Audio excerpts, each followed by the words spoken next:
নমস্কার বন্ধুরা, ছায়া রান্না বান্নাতে তোমাদের সবাইকে স্বাগত। তো আজ আমি বানাবো কাঁচা আলুর ঝুরি ভাজা, যে চায়ের সাথে খেতে দারুণ লাগে। তো আমি কিভাবে বানাচ্ছি পুরো ভিডিওটাতে দেখতে থাকো। তো দেখো, তার জন্য আমি নিয়ে নিয়েছি 3টে কাঁচা আলু। তো প্রথমে আলুটাকে আমি ছুলে নিচ্ছি। তো দেখো, বটি নিয়ে নিয়েছি আর আলুটাকে এইভাবে ছুলে নিচ্ছি।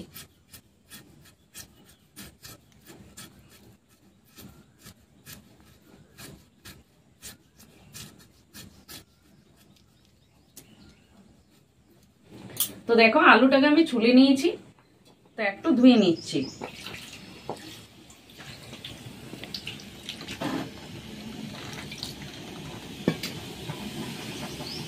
আলুটাকে আমি ধুয়ে নিয়েছি।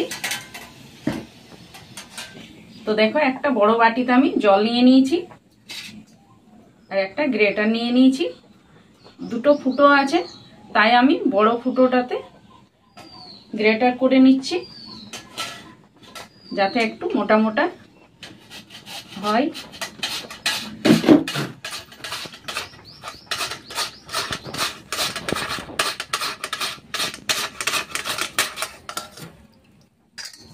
তো দেখো, এরকম ভাবে হবে। তো পুরো আলুটা এইভাবে আমি গ্রেট করে নিচ্ছি। তো দেখো, সব আলুগুলোকে আমি গ্রেট করে নিয়েছি। তো এবার আমি 2 থেকে 3 বার ধুয়ে নিচ্ছি। আমি জলের মধ্যে এই জন্যে গ্রেট করেছি, যাতে কালো না পড়ে যায়।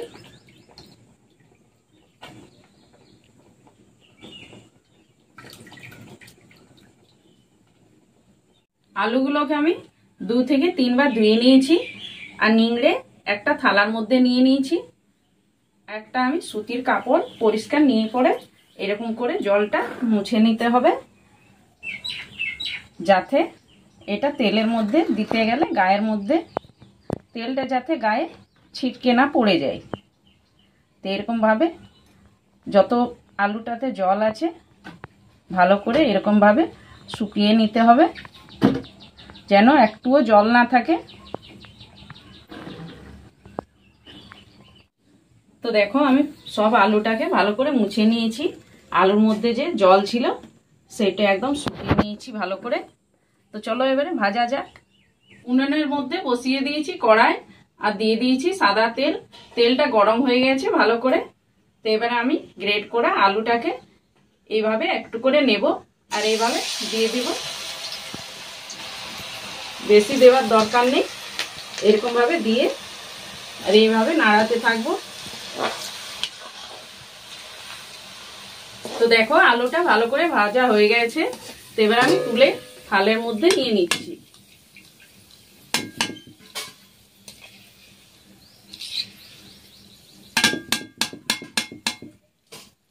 সব আলুগুলোকে তুলে নিয়েছি। তো এইভাবে এবারে সব পুরো আলুটা আমি ভেজে নিচ্ছি। তো দেখো, সব আলুগুলো ভাজা হয়ে গেছে।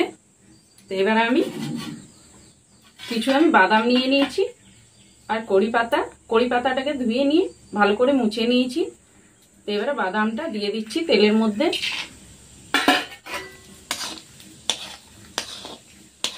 বাদামটা ভাজা হয়ে গেছে।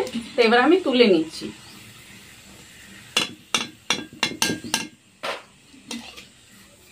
তেলটাকে একটু নামিয়ে পরে আমি ঠান্ডা করে নিয়েছি।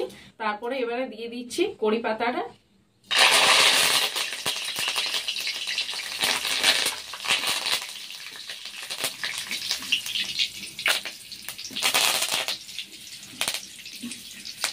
তো দেখো, ভাজা হয়ে গেছে, তুলে নিচ্ছি। তো দেখো, সবগুলোই আমি ভেজে নিয়েছি। তো কত মুচমুচে হয়েছে ঝুরি ভাজাটা, কত সুন্দর দেখতে লাগছে। তো এবার আমি একটা অন্য থালাতে নিয়ে মিশিয়ে নিচ্ছি।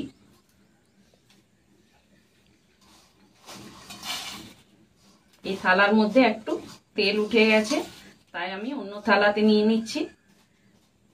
আমি পেপার পাড়তে ভুলে গেছিলাম, তার জন্য। এবার আমি কারি পাতাটা এভাবে নিয়ে নিচ্ছি। এবার আমি এর মধ্যে কিছু মশলা মেশাবো। তো দেখো নিয়ে নিয়েছি লাল লঙ্কার গুঁড়ো, আমচুর পাউডার, বিট লবণ, জিরে ধনে ভাজা। তো এটাকে দিয়ে দিচ্ছি। তো ভালো করে মিশিয়ে নিচ্ছি। এভাবে সব কিছু দিয়ে মশলাপাতি দিলে একদম দারুণ লাগে, একদম মিক্সচারের মতো।